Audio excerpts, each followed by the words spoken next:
이번 주간 중에 우리 한국에 낳은 현재로서는 가장 위대한 스타라고 할 수 있는 손흥민 우리 선수가 상당히 골을 열심히 많이 넣는 뉴스들을 제가 좀 보았습니다. 저도 일부러 찾아 들어가서 경기를 이렇게 보고 이렇게 하진 않는데, 경기 볼 시간은 새벽이니까 볼 수도 없고요.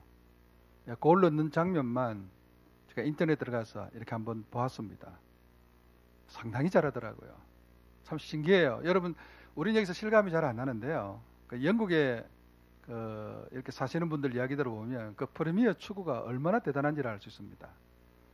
근데 그게 우리 동양 선수가 가서요, 그 골 넣고 스타가 되어서 그렇게 주목받는 거, 이게 굉장한 겁니다, 사실은. 아주 재밌는 기사를 좀 봤습니다. 그 토트넘 그 감독이 여러분 잘 아시는 그 뮤린이라는 감독이잖아요. 세계적인 감독이죠. 포르투갈 출신인데요. 그 영국의 유명한 그 축구 잡지에서 분석을 하며 평가하기를 이렇게 이야기했더라고요. 무리뉴가 좀 수비 전술을 많이 쓰거든요. 수비를 튼튼하게 하고 좀 이렇게 자물쇠로 잠그듯이 그렇게 하다가 역습이나 빠른 어떤 특별한 선수들을 통해서 골을 넣고 이기는 그런 식의 전술을 좀 많이 씁니다. 우리 한국은 최근에 전북에서 닭공 이래가 닥치고 공격해서 많이 좀 센세이션을 일으켰잖아요. 정반대라고 좀 볼 수 있죠. 근데 손흥민 선수가 얼마 전에 시합하면서 자기 편의 그 골키퍼하고 좀 다투는 모습도 나오고 좀 그랬잖아요. 수비 가담을 열심히 안 한다. 그러면서 가끔씩 영국의 유명한 이렇게 기자들이나 분석하면서 손흥민 선수가 수비를 잘 못하는 것처럼 가끔씩 언급하는 그런 기사들도 좀 있고 그렇게 했었더랬습니다. 근데 그날 이번 주간에 손흥민 선수가 팔팔 날았잖아요. 두 게임 다 골을 넣고 상당히 좀 잘했는데요. 그 다음에 나오는 기사 분석해 보면 손흥민 선수에게 수비 부담을 많이 시키지 말고 좀 전방에 내세워서 공격을 만회하게 하는 게 훨씬 더 토트넘에게는 유리하다. 그렇게 했을 때 훨씬 더 승리가 많았다. 분석한 기사를 좀 봤습니다. 그러면서 무리뉴에게 조언하기를 수비 전술도 좋지만 손흥민에게 수비 가담시키지 말고 더 공격을 잘할 수 있도록 좀 풀어놓으면 훨씬 더 골을 많이 넣고 공격에 더 도움이 돼서 이기는 경우가 많을 것이다. 그렇게 분석한 것을 좀 봤습니다. 그리고 한국의 기자들이 당연히 그렇게 쓰겠죠. 근데 영국의 기자들이 상당히 제법 많은 전문가들을 인용해서 그렇게 분석하면서 권유를 하는 것을 보면서 제가 나름대로 그런 생각을 가졌습니다. 여러분, 조그만한 작다고 하면 작을 수도 있고 클 수도 있는데요. 조그만한 축구 경기장 그 안에서 22명의 선수가 뛰어며 다니면서 시합을 하는데 얼핏 보면 간단하잖아요. 열심히 뛰어서 골 많이 넣고 골 안 주고 해서 이기면 되는데 그 안에 노는 전술들이 얼마나 많은지 모릅니다. 가끔씩 전문가들이 여러분 이게 컴퓨터 그래픽으로 그려가면서 전술을 설명하는 거 보면 참 신비로울 때가 있습니다. 저 조그만한 거 안에 이기는 전술의 이야기들이 얼마나 많은가, 그런 생각을 좀 가졌습니다. 저는 바둑을 잘 못합니다만은 바둑 같은 데도 보면 그 조그마한 바둑판 안에서 얼마나 많은 전술과 전략과 여러 가지 이야기들이 많이 나오는 것을 볼 수 있죠. 이기는 방법들이 많습니다. 이기는 방법들이 다양할 수 있습니다. 이기는 길들도 여러 가지가 있습니다. 때로는 수비를 잘해서 이길 수 있고 때로는 공격을 잘해서 이길 수도 있습니다. 근데 어떻게 이기느냐는 것은 좀 중요하다고 볼 수 있죠. 사도 바울이 골로새서에서 제가 이기는 이야기를 많이 하고 있다는 말씀을 좀 드렸고요. 제가 지난주부터 골로새서를 우리 주일 아침에 제가 이렇게 강론하면서 승리하는 교회에 초점을 두고 우리가 좀 간다, 이런 말씀을 제가 드렸습니다. 지금 우리 형편이 그렇게 녹록지는 않습니다. 여러 가지 어려움도 있고 우리를 힘들게 하는 것들이 많이 있는데 이렇게 짓눌림을 당하고 또 이렇게 염려와 두려움만 가지고 서 있다가 이렇게 세월을 그냥 보낼 수는 없다는 생각이 좀 많이 듭니다.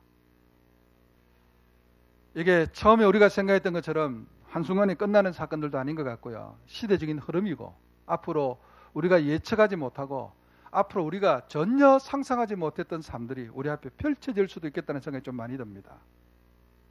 이럴 때 우리가 세상에 휩쓸려 세상에서 패배하는 자가 아니라 이기는 자가 되려면 예수님께서 우리에게 주시는 전술을 잘 이해하고 예수님의 전술을 잘 따라갈 필요가 좀 있습니다. 사도 바울은 예수님의 전술에 탁월한 리더입니다. 여러분, 사도 바울을 제가 전술적인 측면에서 좀 말씀을 드리면 사도 바울은 원래 굉장히 전략가입니다. 우리 사도행전에 나타나는 사도 바울의 행적을 보면 사도 바울은 뛰어난 전략가입니다. 전술가입니다. 그가 그 타이밍을 잡는 것, 그 다음에 사도 바울이 그 수를 가지고 접근하는 것들 보면 적재적소에 기가 막힌 전술들을 가지고 나오는 아주 탁월한 전술가입니다. 사도 바울이 예루살렘에서 두각을 나타내는 것은 스데반을 죽이는 일에 앞장서면서부터 두각을 나타냅니다. 사도 바울의 그 전략적 초점은 교회 말살이거든요. 그 당시로 교회는 새롭게 일어나는 하나의 신앙운동, 부흥운동인데 이걸 사도 바울이 전부 다 무너뜨리고 전부 다 사라지게만 소멸시키려고 접근했는데요. 그 스데반을 죽이는 일에 앞장서서 스데반을 공개적으로 처형하면서 두려움을 가중시키고요. 그래서 전체적으로 분위기를 확 자기 쪽으로 끌어당겼다가 그 다음에 집집마다 들어가서 예수 믿는 사람을 잡아 족치고 옥에 가두고 씨를 말리는 작전을 썼습니다. 뛰어났죠. 그리고 난 뒤에 벼울을 또 하나 중요하게 남아있는 근거지를 쳐야 되겠다 싶어서 예루살렘을 떠나서 다메섹이라는 도시에 지금의 다마스커스죠. 거기에 그리스도인들이 많다는 소문을 듣고 위임장을 받아서 그곳에 기세등등하게 가서 그리스도들을 다 전멸시키려고 했습니다. 그러다가 예수님을 만났죠. 그러면서 인생이 확 바뀝니다. 근데 놀랍게도요, 뛰어난 전술가고 뛰어난 병법가인 사도 바울이 예수님을 만나고 난 뒤에 그의 인생의 목표가 이제는 교회 말살이 아니라 전 세계 교회를 확산하는 일에 초점을 둡니다. 여러분 잘 한번 보십시오. 그의 삶의 목표를 전 세계 교회 부흥에 두고 난 뒤에 그가 가진 전략과 전술을 우리가 성경에 굉장히 많이 나오니까 읽어볼 수 있습니다. 오늘 골로새서도 하나고요. 성경에 나오는 사도 바울이 쓴 13권의 편지에 보면 전 세계 복음화를 위한 사도 바울의 전략과 전술이 어마어마하게 기록되어 있는데 한마디로 제가 딱 요약하면 예수 그리스도입니다. 그러니까 사도 바울의 전략과 전술은 한마디로 표현하면 이전에 자기가 가졌던 뛰어난 타이밍, 적재적소에 기가 막힌 인물 배치와 전략들, 치고 빠지는 뛰어난 여러 가지 기술들, 이런 것들이 하나도 나오지 않습니다.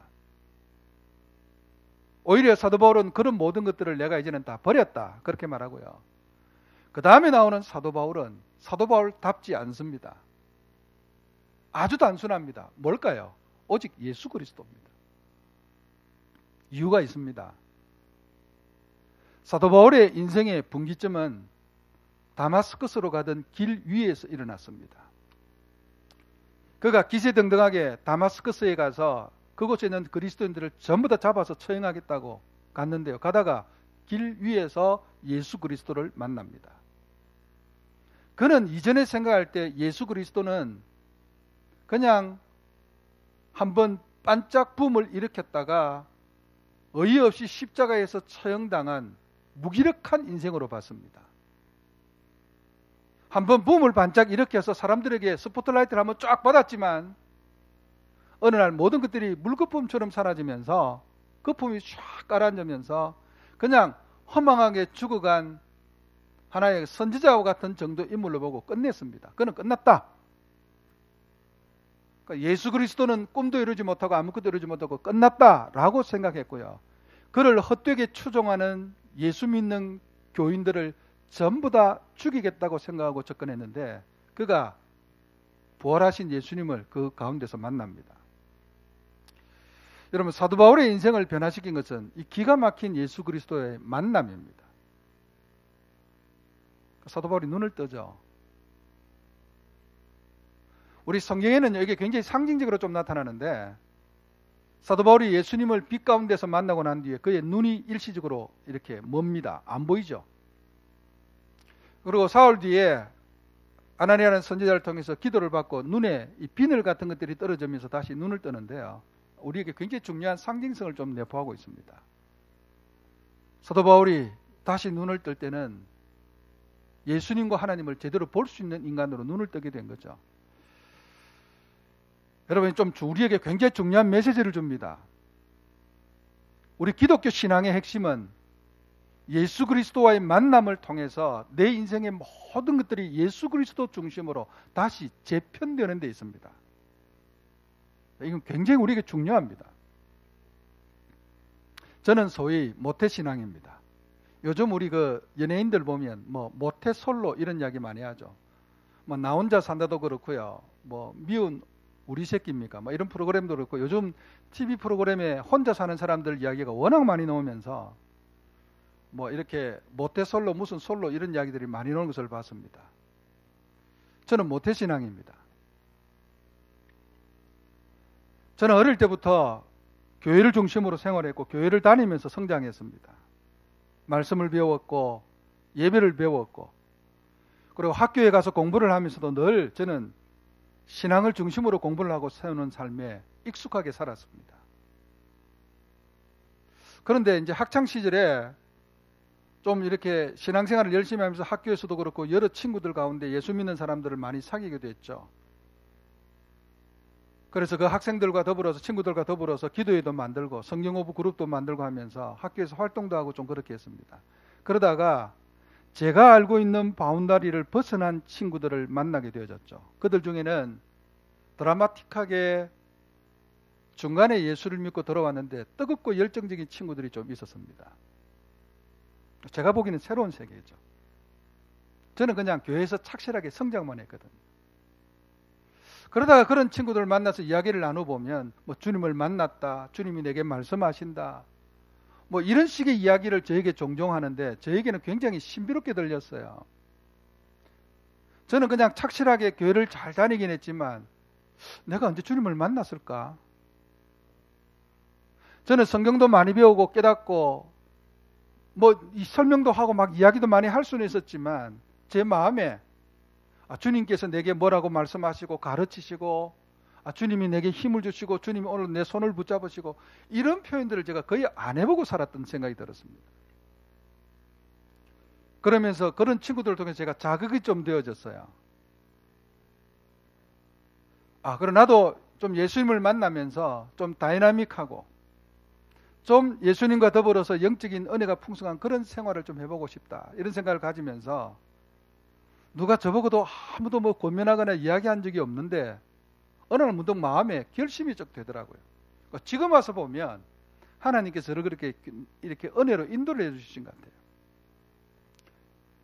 그래서 학교 갔다 오다가 어느 날 학교를 갔다 오다가 이렇게 내려오다가 제가 이렇게 저희 집에 가면 중간에 큰 도로를 따라서 학교 온 버스 종점에서 이렇게 쭉 걸어 내려오면 왼쪽 언덕에 저희 다니던 교회가 있었는데요. 그 언덕에 교회가 있으니까 눈에 확 들어옵니다. 종탑이 쫙 이렇게 들어오는데 보충 수업 마치고 10시 넘어 이렇게 정류장에 도착해서 내려오고 있는데 그 종탑에 십자가 불빛이 그날따라 저를 굉장히 강하게 유혹 아닌 유혹을 하더라고요. 굉장히 강하게 저한테 말씀하는 것 같이 이끌더라고요. 그 제가 집에 곧장 가지 않고 교회를 올라갔습니다. 문을 열고 들어갔더니 아무도 없고 예전에는 우리 교회 오면 우리도 지금 교회 들어오면 제가 십자가 저 불빛만 교회에 비춰놓습니다. 기도하시는 분들이 오거나 하면 제가 옆에 조그마한 등까지 이렇게 켜놓고요. 저는 저녁에 혼자 아무도 없을 때 교회에서 기도하는 걸 참 좋아합니다. 이 십자가 보면서 이 잔잔한 이 불빛 밑에 기도하는 게 참 좋은데요. 어릴 때 그런 기억이 있어서 그렇습니다. 제가 들어가서 한 30분간 혼자서 뭐 아무것도 뭐 모르죠. 아직 뭐 학창 시절이니까요.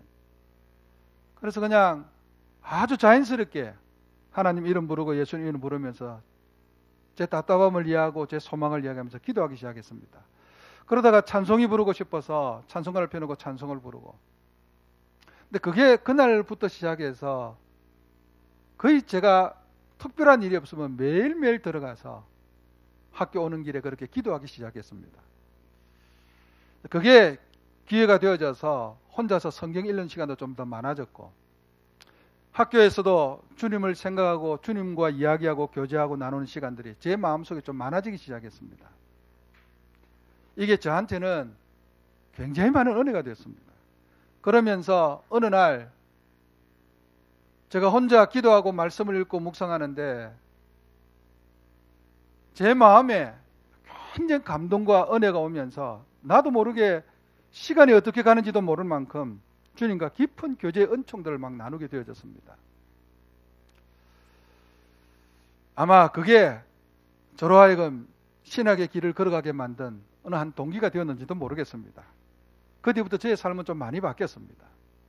여러분, 제가 조금 정리를 해보겠습니다. 우리가 교회를 다닙니다. 교회를 다니죠. 엄마 손 붙들고 교회를 오고, 또는 자녀 손에 붙잡혀서 나이 드신 어르신도 교회를 오기 시작하고요. 때로는 친구 손 따라서 교회를 오기도 하고 여러 가지 경로를 통해서 교회를 다닙니다.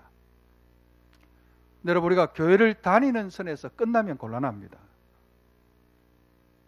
교회를 이렇게 다니시다가 어느 날 예수님이 내 인생에 큰 분으로 빛과 같이 내 인생에 확 들어와서 내 삶 속에 임하는 어느 순간이 좀 필요합니다. 여러분, 이걸 꼭 무슨 신비로운 종교적인 경험이라고만 생각 안 하셔도 됩니다. 여러 가지 아주 다양하게 우리에게 올 수 있습니다. 제가 어느 분 세례를 베풀었는데, 오래전의 이야기입니다. 제가 그분에게 세례를 베풀었는데 저는 모르죠.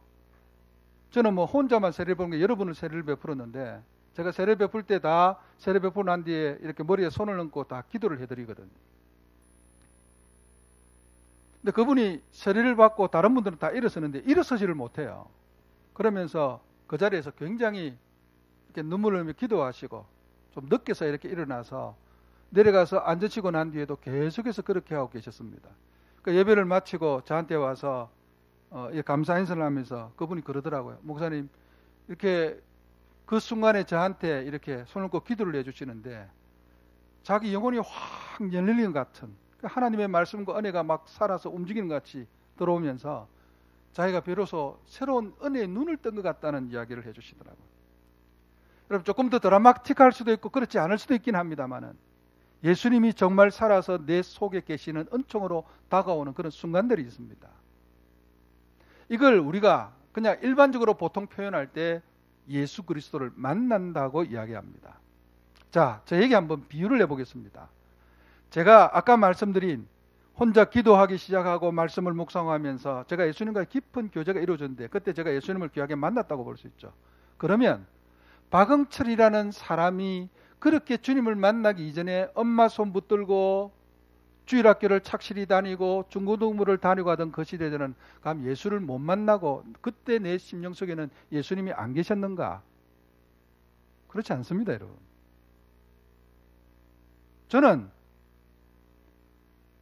저는 하나님의 은혜 가운데 어머니를 통해서 받았던 신앙의 은혜로 저는 어머니 뱃속에서부터 예수님과 함께 시작된 인생입니다. 저는 제가 의식했던 의식하지 못했던 어릴 때부터 교회를 다니면서 저는 예수님과 함께 자랐습니다. 그러니까 지금 돌아보면 제 순간에 예수님이 계시지 않았던 시간은 단 1초도 없습니다.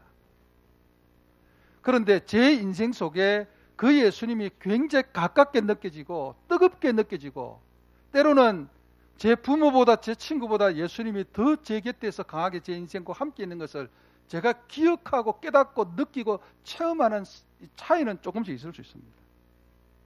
제가 아까 말씀드린 그때, 그리고 제가 군에 가서 초기 6개월 동안 정말 기도 많이 하고 말씀 붙들고 살아가는데 그때 제가 보초 쓸 때마다 1시간 반 동안 기도하면 하나님 말씀 묵상하고 기도를 하면 1시간 반 시간이 어떻게 지나가는지 모를 만큼 깊은 은혜가 좀 있었는데요. 그때 만났던 예수님의 이런 것들은 제 삶 속에 큰 족적을 많이 남겼습니다. 자, 이전에도 제가 물론 예수님을 믿었고 예수님과 함께 지내왔지만 그냥 조금 이렇게 특별한 그 은혜 없이 교회를 다니다가 예수님을 만나는 그 순간 예수님이 내 심령 속에 굉장히 새롭게 크게 자리 잡고 역사하는 때가 또 우리에게 좀 있습니다. 그때마다 인생이 많이 변하고 하나님 앞에 새롭게 서는 때가 많이 있죠. 여러분 오늘 골로새서 2장에 보면 1장에 보면 사도 바울이 예수님을 소개하면서 이렇게 이야기합니다. 15절에요. 오늘 15절 말씀부터 제가 읽었는데 사실은 9절부터 이 문맥이 시작이 되어집니다. 그러니까 제가 설교 요약지는 9절부터 설명을 좀 해놨습니다. 근데 본격적으로 예수님을 설명하는 구절이 15절에 나옵니다. 그는 보이지 아니하는 하나님의 형상이시요. 이 말이 좀 어렵고 복잡하죠. 한번 잘 음해 보시기를 바랍니다. 그는 보이지 아니하시는 하나님의 형상이요. 여러분 여기 형상이라는 말은요, 두 가지 의미를 다 가지고 있습니다. 우리 창세기에 보면 하나님께서 우리 인생을 지으실 때 하나님의 형상을 따라 하나님의 모양대로 이렇게 이야기했죠. 하나님의 형상을 따라 하나님의 모양대로 이래 나왔는데요. 이 형상과 모양이라는 단어만 가지고 책을 수십 권을 썼습니다. 사람들이요. 그러니까 굉장히 깊은 뜻이 많이 담겨 있습니다. 제가 아주 간단하게 설명드리면 하나님의 형상과 모양이라는 이 두 번 반복하고 있는 하나님이 인간을 창조하신 가장 중요한 특별한 은총 속에 담긴 이 메시지는 우리 영혼과 육신을 다 의미합니다. 그러니까 예를 들어서 형상은 좀 이렇게 눈에 보이는 겉 형상보다 떠오르는 이미지 같은 겁니다. 이제 다음 주간에 저희 어머님께서 소천하신 날이 있는데요.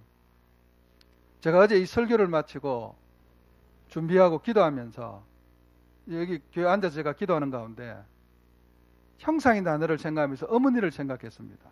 그러니까 어제 제가 기억하면서 기도하면서 제 머릿속에 남아있던 떠올랐던 어머님의 이미지는 뭐 어머님의 얼굴의 형태, 코, 눈 이런 게 아니고 제 평생에 어머님께서 저를 위해 흘리시던 눈물과 기도와 어머님과 함께 배웠던 신앙과 많은 삶의 족제들 가운데 남기셨던 어머니의 어떤 그런 것들이 저에게 이미지에 대해서 어머니가 제에서 굉장히 강하게 다시 떠올랐습니다. 그걸 이미지라고 그럽니다. 여러분 우리 하나님께서 우리를 창조하실 때 그냥 마구잡이로 창조하신 게 아니고요. 하나님이 가지고 계신 하나님의 중요한 속성과 하나님의 성품과 하나님의 그 선하심과 하나님의 아름다우심과 하나님의 그 권능과 이런 것들이 우리 인생 속에 전부 다 담겨져서 하나님께서 우리를 그렇게 창조하셨어요. 이건 눈에 보이지 않는 것들입니다. 그렇지만 제가 어머니를 기억할 때 어머님의 사진 속에 박혀있는 모습보다는 제 마음속에 담겨있는 그런 어머님 형상이 저에게는 훨씬 더 중요합니다. 그렇다고 해서 어머님은 뭘 존재하지 않는 생각에 계시는 분이 아닙니다. 어머님은 진짜 계셨던 분이죠.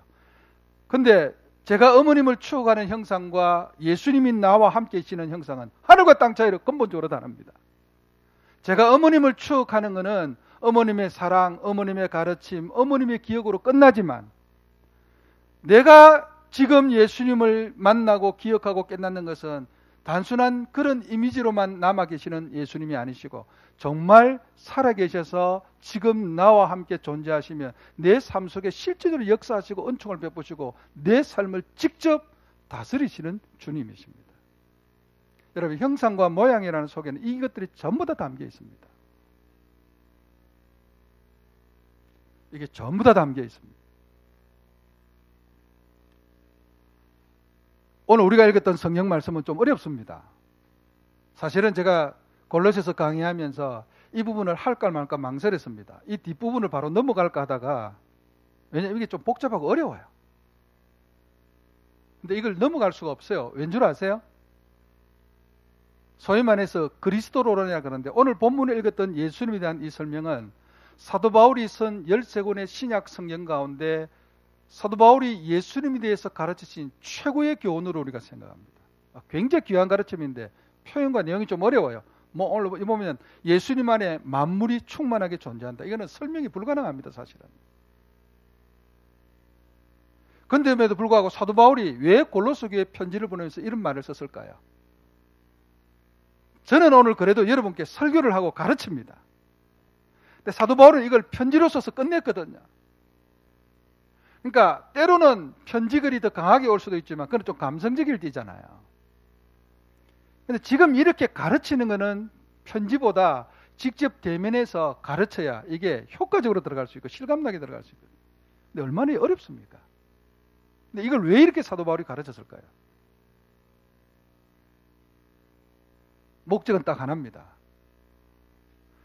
사도 바울이 하나님 앞에서 받은 은혜와 교훈을 따르면 사도 바울의 전술은 자기가 만났던 예수 그리스도입니다. 내가 만났던 예수 그리스도가 결국 내 인생을 승리로 이끄는 가장 중요한 원동력입니다.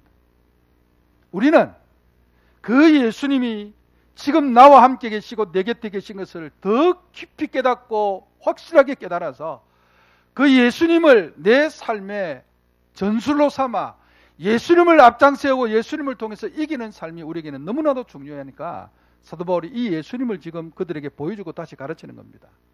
자, 사랑하는 성도 여러분, 사도 바울이 그러면 골로새 교회 편지를 보낼 때 골로새 교회 사람들은 예수를 모르는 사람들입니까? 예수를 안 믿는 사람들입니까? 예수를 만나지 못한 사람들입니까? 아니요. 어려운 가운데서도 골로새 교인들이 예수님을 믿었고 만났고 다 압니다마는 그럼에도 불구하고 다시 예수님을 그들에게 가르치고 설명하는 것은 예수 그리스도를 제대로 깊이 있게 실감나게 온전히 귀하고 만나고 깨달을 때 그들이 진짜 승리할 수 있는 성도가 될 수 있기 때문에 그렇습니다. 그래서 오늘 예수 그리스도를 이렇게 가르치는 겁니다. 그 예수가 어떤 분입니까? 오늘 설교 요약지에 보면 제가 3가지로 요약을 했습니다. 제가 이걸 다 자세하게 설명 못 드립니다만 그래도 핵심은 단어를 좀 기억하시면 좋겠는데요. 첫째로 그 박스에 보시면 보이지 않는 하나님의 형상이며 모든 피조물보다 먼저 계신 분이라고 했습니다. 여러분 이 속에 오늘 여러분이 붙잡아야 될 것은 하나님은 우리 눈으로 볼 수 있는 분이 아닙니다. 하나님은 우리 눈으로 볼 수 있는 분이 아닙니다. 예수님이 이 땅에 오셔서 하나님은 예수님을 통해 당신을 우리에게 다 보여주셨습니다. 여러분 참 어렵고 복잡하긴 한데요. 예수님은 육신을 입으신 하나님이십니다. 우리는 하나님이 우리 가운데 지금 나 가운데 계시다고 하니까 실감이 안 나실지 모르지만 구약의 이스라엘 백성들이나 그리스 로마 시대 때 그 사람들은 신이 하나님이 그들 인간 가운데 같이 있다는 사실을 어마어마하게 생각했습니다. 그래서 그리스 로마 신화를 보면 신이 사람과 결혼해서 반신 반인 헤라클레스 같은 그런 존재도 나오고 막 그렇게 되잖아요. 그거는 말도 안 되는 이야기지만 그하고는 비교도 할 수 없을 만큼 하나님이 우리 가운데 계신다는 이 사실은 어마어마한 건데요. 우리가 예수님을 통해서 하나님이 내 가운데 계시는 은혜를 보는 것은 굉장한 겁니다.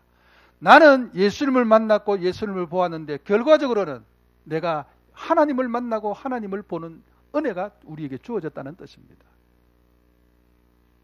만물보다 먼저 계셨던 만유의 주님이신 하나님을 예수님을 통해 내가 만나고 붙잡게 되는 거죠. 사랑하는 우리 성도 여러분, 오늘 우리가 예배 전에 찬송을 부를 때 예수님에 대한 찬송들을 불렀습니다. 예수는 우리의 친구도 되시고 우리의 위로자도 되시고 우리의 산성도 되시고 방패도 되시지만 여러분 무엇보다 오늘 예수님은 저와 여러분의 이 온 우주를 다스리시던 하나님이 되신다는 사실을 잊지 마셔야 됩니다. 그 하나님이 예수님과 함께 오늘 내 삶 속에 들어와서 나와 같은 인간의 모습으로 오늘 귀하게 내 속에 존재하고 계신다는 사실이 얼마나 귀한지 모릅니다. 두 번째로 세상 모든 권세와 주권자들과 만물을 다스리시고 영광을 받으시는 분이라고 오늘 강조를 하고 있습니다. 오늘 여기 보면 16절에 보시면 보이는 것들과 보이지 않는 것들이라는 말이 나옵니다. 이 표현도 굉장하죠. 여러분 보이지 않는다고 존재하지 않는 것은 아닙니다. 근데 인간은 미련하고 둔해서 안 보이면 없는 것으로 생각합니다. 이건 그건 아닙니다. 우리 예수님은 보이는 권세와 보이지 않는 모든 권세를 다 주관하시는 분이라고 강조합니다. 이건 말할 수 없죠.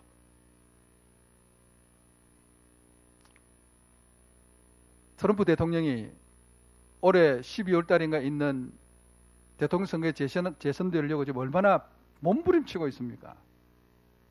이번에 뭐 선거대책본부장인 거예요. 또 경지를 지키고 바꾼다고 그러던데요. 얼마나 몸부림치고 있습니까? 그 코로나로 인해서 그렇게 욕을 얻어먹어 가면서도 그 선거운동 한다고 사람들 모아놓고 얼마나 뭐 마스크도 안 낀 채걸 해가지고 지금 다시 확산되고 한다고 얼마나 욕을 듣습니까? 욕 들을 줄 알면서도 사람들 모아와서 그렇게 하는 이유가 뭡니까? 어떻든 재선되겠다는 거죠. 그런데 뭐 지금 언론 보도에 의하면 재선될 가능성이 별로 그렇게 많아 보이지 않는다고들 이야기합니다. 뭐 결과가 어떻게 될지 저는 잘 모릅니다. 제가 드리고 싶은 메시지는 이겁니다. 세상 모든 권세를 다 쥐고 있는 높은 대통령이라고 할지라도 여러분 자신의 역사와 재선의 모든 것들을 자기 뜻대로 주무를 수 있는 거 아닙니다.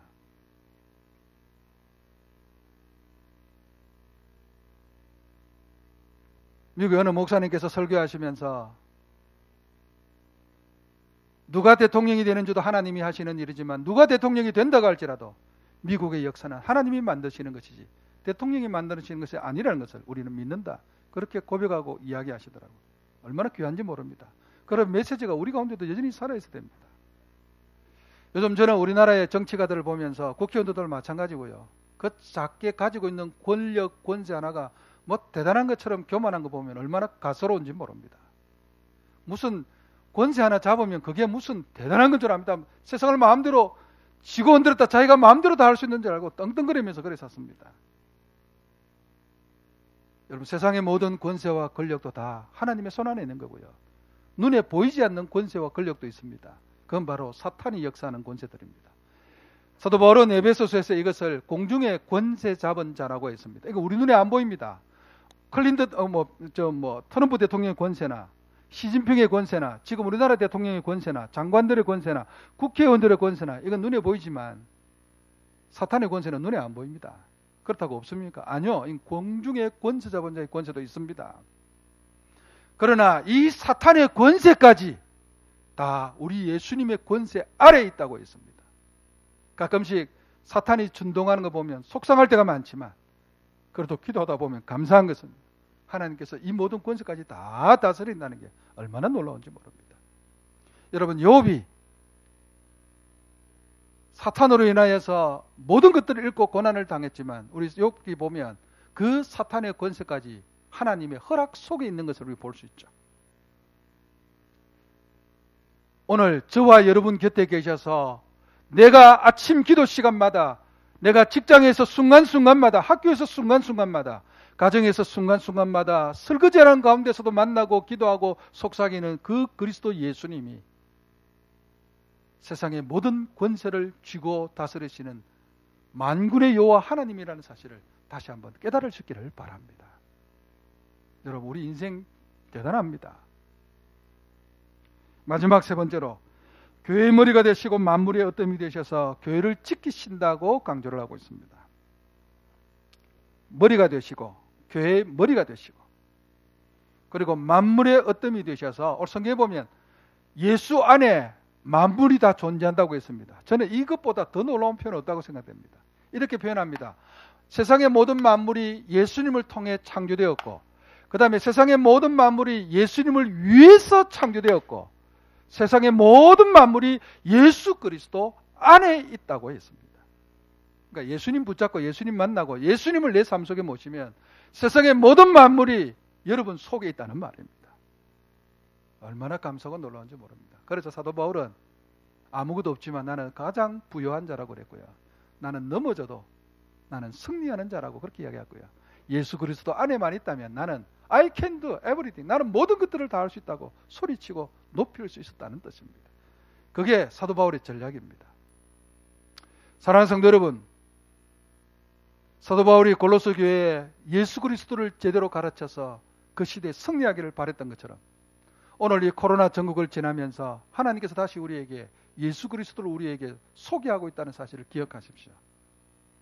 그리고 지금 여러분의 삶의 현장에서 저도 다르고 여러분도 다르고 우리 형편은 다 다르지만 저와 여러분의 삶의 현장에서 예수 그리스도를 다시 만나시고 보시고 붙잡으시고 예수 그리스도 안에서 여러분 인생이 새롭게 세워지기를 바랍니다. 그래야 우리가 승리할 수 있습니다. 제가 오늘 결론적으로 마지막에 고린도후서에 나타난 사도 바울의 고백을 좀 여러분께 드리고 싶습니다. 좀 띄워주실래요? 그게 아마 있을 텐데요.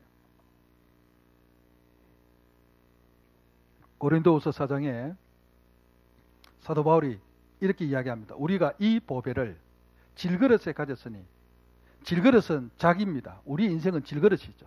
이 보배는 예수 그리스도입니다. 이는 심히 큰 능력은 하나님께 있고 우리에게 있지 아니함을 알게 하려 함이라. 그러니까 하나님 능력이 곧 예수님의 능력이 되어서 우리 가운데 같이 있다는 거죠.